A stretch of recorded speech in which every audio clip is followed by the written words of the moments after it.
Bien, vamos a avanzar un poquito más. ¿Qué es decodificar? ¿Se acuerdan que un tema que ya lo vimos? Decodificar es cuando yo tengo una entrada en binario y habilito la salida que le corresponde. Por ejemplo, tengo 16 salidas y según los 4 bits de entrada en binario, prendo alguna de las 16 salidas. ¿Para qué me puede llegar a servir como caso concreto? Si yo tengo, por ejemplo, un contador y conectado a ese contador tengo un decodificador, yo voy a saber exactamente en qué posición está el contador y cuando se prenda determinada salida puedo hacer algo. Puedo detectar si está en 7, si está en 12, si está en 3 y entonces de una forma muy simple, conectando contador y decodificador, detecto un valor que a mí me interese por algo. ¿De acuerdo?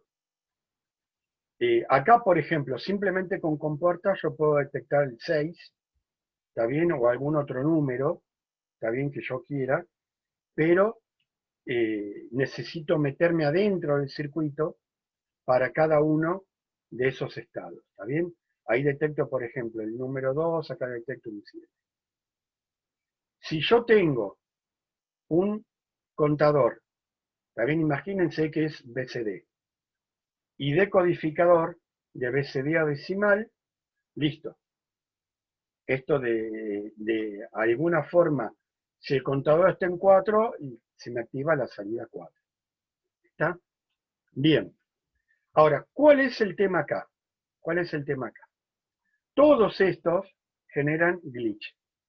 ¿Está bien? O sea, si hay una decodificación, a medida que va tomando las entradas y van habilitando la salida que corresponde, se producen glitch. ¿Está bien? Entonces, los glitch también pueden aparecer en contadores síncronos. ¿Está bien? Porque, por ejemplo, yo tengo flip-flop que son iguales, pero por ahí no son perfectamente iguales.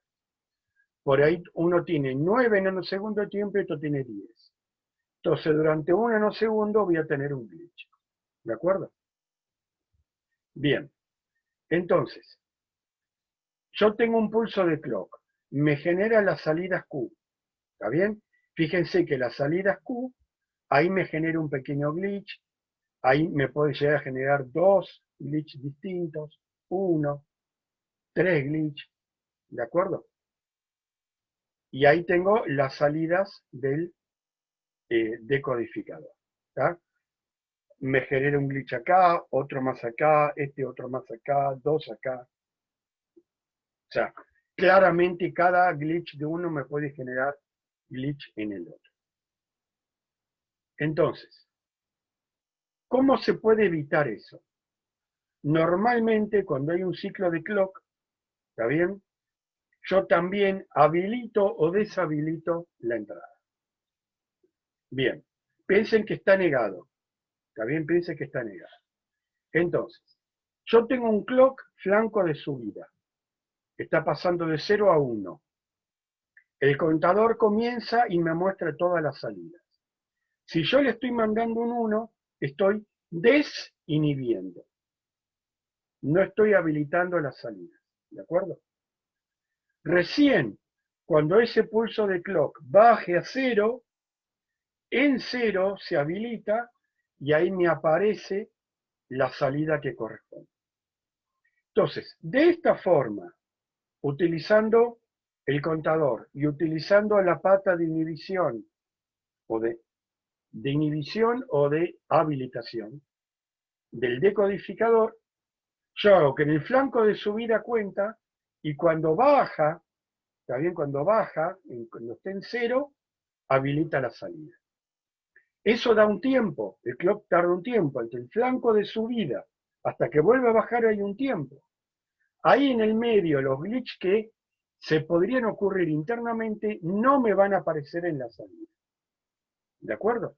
Y entonces, de esta forma, elimino los glitches, aprovechando la habilitación del segundo integral. En la práctica esto se hace siempre. ¿Está bien? sea, normalmente uno programa para que en un flanco se habiliten las entradas de los integrados y en el otro flanco o en el otro estado se habiliten las salidas. Entonces ahí se evitan totalmente los glitches.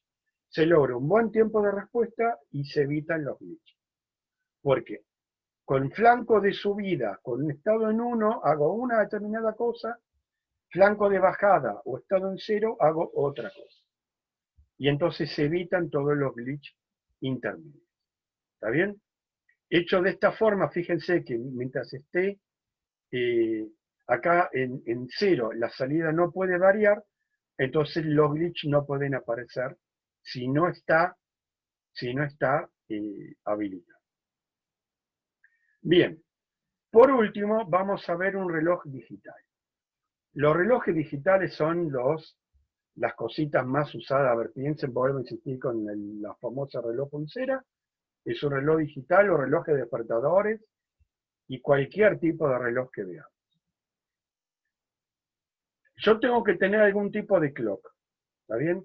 Muchas veces lo que yo hago es decir, bueno, mi reloj despertador que está enchufado, agarra 220 volts, alterno, que yo sé que en Argentina está en 50 Hz, acá van a tomar 60 porque Estados Unidos usa 60.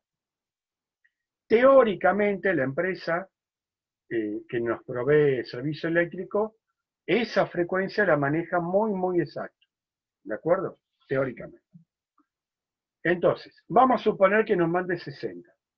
Si yo divido en 60, voy a tener un pulso por segundo. Entonces ahí ya puedo ir detectando los segundos. Si divido por 10, ya tengo cada 10 segundos. Entonces yo con el primer contador cuento los segundos y con el segundo cuento las decenas de segundos. Detecto que llegue a, cuando el 5 se quiera convertir en 6, ¿está bien? Ahí pongo el contador en 0 y pasa el clock a los minutos. En los minutos se vuelve a repetir. Tengo la unidad de minutos, cuando llega a 10 pasa las decenas de minutos, cuando detecte un 6 lo pasa a hora. ¿Está bien? Y en hora puedo estar en la escala de 0 a 12 o de 0 a 24. ¿Está bien? En 0 a 12 tengo que manejar de 0 a 9, pero cuando ya tengo un 1, tengo que detectar el 10, el 11, y vamos a suponer, si voy de 1 a 12, tengo que detectar el 13 y resetear. Y si no, voy a poner de 0 a 23, y cuando llegue el 24 tengo que resetear.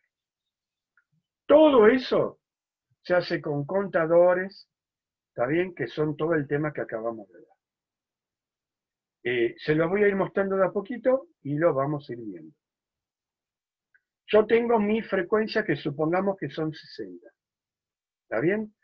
Tomo con una resistencia, un divisor resistivo, un voltaje, que me va a dar 60, está bien, una onda cuadrada, de poco, no quiero los 220 volts, por ahí quiero 5 volts, y entonces divido por 10 y divido por 6, y entre los dos hice 60. ¿De acuerdo? Y ahora tengo una frecuencia de 1 Hz. Acá el reloj pulsera que no está conectado tiene que tener internamente algún oscilador lo más exacto posible para darme 1 Hz. Si tiene una diferencia del 0,1%, que uno diría no es nada, con el pasar de las horas es mucho. ¿De acuerdo? Con el pasar de las horas es mucho. Ahí normalmente se usan cristales de cuarzo que oscilan a una determinada frecuencia. Vamos a suponer que oscila a 1 MHz. Bueno, divido por 1.000.000 y tengo 1 Hz. ¿Estamos? Los relojes comunes de que van enchufados se aprovechan del voltaje alterno que tienen a la entrada del enchufe. Cuando tengo 1 Hz, ya lo puedo mandar al contador, al primer contador, fíjense que me va a contar hasta 10, Decodificador BCD 7 segmentos, display. Y ahí tengo los segundos de 0 a 9.